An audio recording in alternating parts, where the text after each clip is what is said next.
Hello everyone, welcome to study electrical. আজ আমরা শিখব প্যারালাল সার্কিটের ক্ষেত্রে কারেন্ট কিভাবে ডিভাইড হয়। ঠিক আছে, তাহলে চলো শুরু করি। এটা যদি আমাদের একটা প্যারালাল সার্কিট হয়, প্যারালাল সার্কিট মানে যে সার্কিটে দুটো রেজিস্ট্যান্স প্যারালালি কানেক্টেড থাকবে। ধরে নিচ্ছি এই সার্কিট যেটা আছে, এই সার্কিটের ক্ষেত্রে এই রেজিস্ট্যান্সের ভ্যালু R1 আর এর রেজিস্ট্যান্স R2, আর এর অ্যাক্রসে আমরা সাপ্লাই দিচ্ছি ভোল্টেজ ভি। তাহলে এর মধ্য দিয়ে একটা কারেন্ট ফ্লো করবে, সেই কারেন্টটা ধরে নিচ্ছি আমরা আই, আর এই কারেন্টটা এখানে গিয়ে ডিভাইড হয়ে যাবে। এখানে যাবে I1 আর এখানে যাবে I2। আমরা এই ভিডিওতে জানবো এই I1 ভ্যালু কত হয় আর এই I2 এর ভ্যালু কত হয়। ঠিক আছে, তাহলে আমাদের প্রথম কি করতে হবে, এই সার্কিটে মধ্যে টোটাল যে রেজিস্ট্যান্স, মানে এই প্যারালাল সার্কিটের যে ইকুইভ্যালেন্ট যে রেজিস্ট্যান্স, সেটা আমাকে প্রথমে বের করে নিতে হবে। তাহলে প্যারালাল সার্কিটের ক্ষেত্রে ইকুইভ্যালেন্ট রেজিস্ট্যান্স আমরা কীভাবে বের করব? এই দুটো রেজিস্ট্যান্স আছে আমাদের প্যারালালে, একটার ভ্যালু R1 আর একটার ভ্যালু R2। ঠিক আছে, তাহলে এর ইকুইভ্যালেন্ট রেজিস্ট্যান্স কী হবে? এর ইকুইভ্যালেন্ট রেজিস্ট্যান্স আমরা বের করব। এর ইকুইভ্যালেন্ট রেজিস্ট্যান্স যদি আমরা ধরে নিই R হয়, তাহলে 1/R ইকুয়ালস টু আমরা লিখতে পারি 1/R1 প্লাস 1/R2। এর এলসিএম নেব, R1 into R2, R2 plus R1 1/R। ঠিক আছে, তাহলে R ইকুয়ালস টু আমরা কী লিখতে পারি? R ইকুয়ালস টু আমরা লিখতে পারি R1 into R2 by R2 plus R1। তাহলে এই আরটা হলো কি, এই প্যারালাল সার্কিটের ইকুইভ্যালেন্ট রেজিস্ট্যান্স। ঠিক আছে, যার ভ্যালু হচ্ছে R1 into R2 by R2 plus R1। ঠিক আছে, তাহলে আমি এই সার্কিটের টোটাল ভোল্টেজ জানি ভি, আর রেজিস্ট্যান্স আর জানি, তাহলে আমরা কারেন্ট পেয়ে যাব। আমরা কি জানি? V equals to I, R I equals to কি ভি বাই আর। তাহলে ভি কত? ভি দেওয়াই আছে, ভি কোনো ভ্যালু নেই এখানে, এমনি জেনারেল ফর্মুলাতে বোঝাচ্ছি। তাহলে আর ইকুয়ালস টু কী হবে? R1 into R2 by R2 plus R1। এটাকে আমরা এভাবে লিখতে পারি V into R2 plus R1 by R1 R2। তাহলে এটা হচ্ছে আমাদের আয়ের ভ্যালু। ঠিক আছে, তাহলে আই ইকুয়ালস টু কী বেরোলো আমাদের? আই ইকুয়ালস টু বেরোলো V into R2 plus R1 by R1 R2। এবার আমরা দেখব, আমরা যে এই আই কারেন্ট আমাদের বেরোলো, এটা কি সার্কিটের টোটাল কারেন্ট। এই টোটাল কারেন্ট কি হবে? এই দুটো রেজিস্ট্যান্সে ভাগ হয়ে যাবে। এই রেজিস্ট্যান্সের মধ্যে দিয়ে I1 কারেন্ট ফ্লো করছে, আর এই রেজিস্ট্যান্সের মধ্যে দিয়ে I2 কারেন্ট ফ্লো করছে। তাহলে I1 এর ভ্যালু আমি বের করব। I1 ইকুয়ালস টু হয় টোটাল কারেন্ট I ইন্টু যে রেজিস্ট্যান্সের মধ্যে দিয়ে কারেন্ট ফ্লো করছে, ঠিক আছে, তার প্যারালালে যে রেজিস্ট্যান্সটা কানেক্টেড রয়েছে তার value R2 by total value, মানে এই রেজিস্ট্যান্সের ভ্যালু R1 প্লাস এই রেজিস্ট্যান্সের ভ্যালু R2।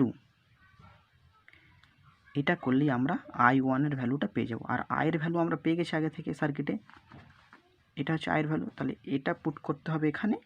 ঠিক আছে, আর R2 R1 এর ভ্যালু আমরা কোশ্চেনে বলে দেওয়াই থাকবে। এইভাবে আমরা R1 এর ভ্যালু পেয়ে যাব, আর I1 এর ভ্যালু পেয়ে যাব। এবার আমরা I2 এর ভ্যালু বের করব। তাহলে I2 ইকুয়ালস টু হবে same procedure, total current into যে রেজিস্ট্যান্সের মধ্যে দিয়ে কারেন্ট ফ্লো করছে, ঠিক আছে, তার সঙ্গে প্যারালাল যে অন্য রেজিস্ট্যান্সটা কানেক্টেড করা আছে তার value R2 by total resistance R1 plus R2। এটাই হচ্ছে আমাদের current division rule in parallel circuit. ঠিক আছে, এবার এই কোশ্চেনটা যদি ঠিকঠাক না বোঝা যায় তাহলে আমরা একটা নিউমেরিক্যাল নিয়ে এই কোশ্চেনটা সলভ করব। ঠিক আছে, ধরে নিচ্ছি এই প্যারালাল সার্কিটের এই রেজিস্ট্যান্সের এই রেজিস্ট্যান্সের ভ্যালু হচ্ছে 3 ওহম আর এই রেজিস্ট্যান্সের ভ্যালু 6 ওহম, আর আমরা সাপ্লাই দিচ্ছি 12 ভোল্ট। টোটাল কারেন্ট বের করব আমরা এই সার্কিটের মধ্যে টোটাল কত কারেন্ট ফ্লো করছে, তার জন্য আমাকে আগে ইকুইভ্যালেন্ট রেজিস্ট্যান্স বের করে নিতে হবে। তাহলে ইকুইভ্যালেন্ট রেজিস্ট্যান্সের ফর্মুলা কী ছিল? R equals to R1 into R2 by R2 plus R1। তাহলে এর ইকুইভ্যালেন্ট রেজিস্ট্যান্স যদি আমরা R ধরি তাহলে কী হবে? R1, এটা যদি R1 হয় আর এটা যদি R2 হয় তাহলে R1 into R2 3 into 6 by R2 plus R1 6 plus 3 6 3 18 9 2 ohm. তাহলে টোটাল রেজিস্ট্যান্স কত আসছে আমাদের? 2 ওহম। তাহলে আর সাপ্লাই ভোল্টেজ কত আছে? 12 ভোল্ট। তাহলে V ইকুয়ালস টু IR করলে আমরা কারেন্ট পেয়ে যাব I equals to V by R। V 12 volt আর রেজিস্ট্যান্স 2 ওহম, 6 অ্যাম্পিয়ার। তাহলে এই সার্কিটের মধ্যে টোটাল কত কারেন্ট ফ্লো করছে? 6 অ্যাম্পিয়ার। এবার এই 6 অ্যাম্পিয়ার এখানে কি ডিভাইড হয়ে যাবে? ডিভাইড হয়ে গিয়ে এখানে I1 আসবে, এখানে I2 আসবে। এবার আমরা কি বের করব? I1। তাহলে I1 ইকুয়ালস টু কী হয়? Total current. টোটাল কারেন্ট কত? 6 অ্যাম্পিয়ার। তাহলে 6 ইন্টু যে রেজিস্ট্যান্সের মধ্যে দিয়ে কারেন্ট বের করছি তার প্যারালালের সঙ্গে যে অন্য রেজিস্ট্যান্স কানেক্ট করা আছে সেই রেজিস্ট্যান্সের value 6 by total resistance 6 plus 3। তাহলে 6 ইন্টু 6 বাই 9, 3 দুগুণে 6, 3 6 মানে 4 অ্যাম্পিয়ার। ঠিক আছে, একইভাবে I2 ভ্যালু বের করব। তাহলে I2 equals to total current 6 ampere into I2 কার মধ্যে ফ্লো করছে? R2 এর মধ্য দিয়ে। তাহলে এর প্যারালাল যে রেজিস্ট্যান্স কানেক্ট করা আছে তার ভ্যালু নিতে হবে আমাদের R1 বাই টোটাল, এই দুটো total resistance R1 plus R2। তাহলে 6 into 3 by 6 plus 3 equals to 9। তাহলে 6 ইন্টু 3 বাই 9 2 অ্যাম্পিয়ার। তাহলে এখান দিয়ে কত যাচ্ছে আমার? এইখানে যাচ্ছে আমার 4 অ্যাম্পিয়ারের কারেন্ট আর এখান দিয়ে যাচ্ছে আমার 2 অ্যাম্পিয়ারের কারেন্ট। না, এই 6 অ্যাম্পিয়ার কারেন্ট ভাগ হয়ে গিয়ে এখানে 4 অ্যাম্পিয়ার যাচ্ছে, এটা দিয়ে 2 অ্যাম্পিয়ার কারেন্ট যাচ্ছে। ঠিক আছে, বোঝা গেছে? আগের কোশ্চেনটাতে আমরা জেনেছিলাম যখন দুটো রেজিস্ট্যান্স প্যারালালে ছিল সেক্ষেত্রে কারেন্ট ডিভিশন রুল কীভাবে কাজে লাগে। এবার যদি আমাদের এক্সামে দেয় যে 3টে রেজিস্ট্যান্স প্যারালালে আছে বা 4টে আছে বা 5টে আছে তাহলে সেক্ষেত্রে কারেন্ট ডিভিশন রুল কীভাবে কাজে লাগবে তার একটা জেনারেল ফর্মুলা আমরা এখানে ডিসকাস করব। ঠিক আছে, তাহলে আমি একটা এখানে সার্কিট এঁকে নিয়েছি আগে থেকে। এখানে 3টে রেজিস্ট্যান্স আছে R1 R2 R3। ঠিক আছে, আর সাপ্লাই দিচ্ছি V ভোল্ট। তা টোটাল কারেন্ট কত? I, আর সেই I কারেন্ট 3টে ভাগে ডিভাইড হয়ে যাবে যেহেতু 3টে রেজিস্ট্যান্স আছে প্যারালালে, I1 I2 আর I3। একটা মেন জিনিস আমাদের মনে রাখতে হবে যে প্যারালালের ক্ষেত্রে ভোল্টেজ সবসময় সেম থাকে। ঠিক আছে, এখানে যা ভোল্টেজ হবে এই রেজিস্ট্যান্সে অ্যাক্রসে সেই ভোল্টেজ হবে, এই রেজিস্ট্যান্সে অ্যাক্রসে তাই ভোল্টেজ হবে, আর এই রেজিস্ট্যান্সে অ্যাক্রসে সেম ভোল্টেজ হবে। ঠিক আছে, তাহলে আমরা সাপ্লাই ভোল্টেজ কত দিচ্ছি? V। ঠিক আছে, তাহলে V ইকুয়ালস টু কী হয়? I আর আর মানে কি? আর মানে হচ্ছে এই যে 3টে রেজিস্ট্যান্স আছে R1 R2 R3 এর ইকুইভ্যালেন্ট রেজিস্ট্যান্স। যেমন করে আমরা আগের কোশ্চেনটাতে দুটো রেজিস্ট্যান্স ছিল তার ইকুইভ্যালেন্ট রেজিস্ট্যান্স বের করেছিলাম, তেমনি এখানে 3টে রেজিস্ট্যান্স আছে এর ইকুইভ্যালেন্ট রেজিস্ট্যান্স বের করতে হবে। তাহলে এর ইকুইভ্যালেন্ট রেজিস্ট্যান্স কীভাবে বের করব? আমি আগে থেকে করে রেখেছি যাতে টাইমটা সেভ হয় সবারই। তাহলে 1/R equals to 1/R1 plus 1/R2 plus 1/R3। এটা ক্যালকুলেশন করলে আর এর ভ্যালু আসবে R equals to R1 into R2 into R3 by R2 plus R3, R2 into R3 plus R1 into R3 plus R1 into R2। এটা হচ্ছে আমাদের যখন তিনটে resistance parallel ছিল এর ইকুইভ্যালেন্ট রেজিস্ট্যান্স। ঠিক আছে, আর এর ইকুইভ্যালেন্ট রেজিস্ট্যান্স আমরা পেয়ে গেলে এখানে ভোল্টেজ কত দেওয়া আছে ভি, তাহলে ভি ইকুয়ালস টু কি আই ইন্টু আর, আর মানে এখানে ইকুইভ্যালেন্ট রেজিস্ট্যান্স। তাহলে এই যে ভোল্টেজটা পাচ্ছি আমরা, এই ভোল্টেজটা এখানে যে ভোল্টেজ হবে মানে এই রেজিস্ট্যান্সের অ্যাক্রসে যে ভোল্টেজ হবে সেই ভোল্টেজের সঙ্গে সমান হবে, বা এখানে যে ভোল্টেজ হবে সেই ভোল্টেজের সঙ্গে সমান হবে, আর এখানে যে ভোল্টেজ হবে সেই ভোল্টেজের সঙ্গে সমান হবে। তাহলে আমরা কি লিখতে পারি, V equals to I R equals to I1 R1 equals to I2 R2 equals to I3 R3। এবার আমরা কি করব, আমাকে এখানে মেন কি বের করতে হবে, যে তিনটে প্যারালাল যে সার্কিট আছে, তিনটে প্যারালাল যে রেজিস্ট্যান্স আছে তার প্রত্যেকটার মধ্যে দিয়ে কত কারেন্ট ফ্লো করছে। তাহলে আমরা এখানে ধরে নিয়েছি যে R1 এর মধ্য দিয়ে I1 কারেন্ট ফ্লো করবে, R2 এর মধ্য দিয়ে I2 কারেন্ট ফ্লো করবে, আর R3 এর মধ্য দিয়ে I3 কারেন্ট ফ্লো করবে। তাহলে I1 এর ভ্যালু আমাদের বের করতে হবে এখান থেকে। তাহলে আমরা এটা লিখতে পারি যে IR equals to I1 R1 আমরা লিখতে পারি, কারণ ভোল্টেজ সেম, প্যারালাল সার্কিটের ক্ষেত্রে কী হয় ভোল্টেজ সেম থাকে। তাহলে I1 R1 equals to IR আমরা লিখতে পারি। তাহলে I1 ইকুয়ালস টু কি লিখতে পারি I into R by R1। ঠিক আছে, তাহলে এখানে আমরা আর এর ভ্যালু পুট করে দেবো। আর মানে কি ইকুইভ্যালেন্ট রেজিস্ট্যান্স, তিনটে প্যারালাল রেজিস্ট্যান্সের সেটার ভ্যালু আমরা বের করেছি, তাহলে সেইটা আমরা এখানে পুট করেছি। আর R1 আমার এখানে আগে থেকেই ছিল, সেটা থাকবে।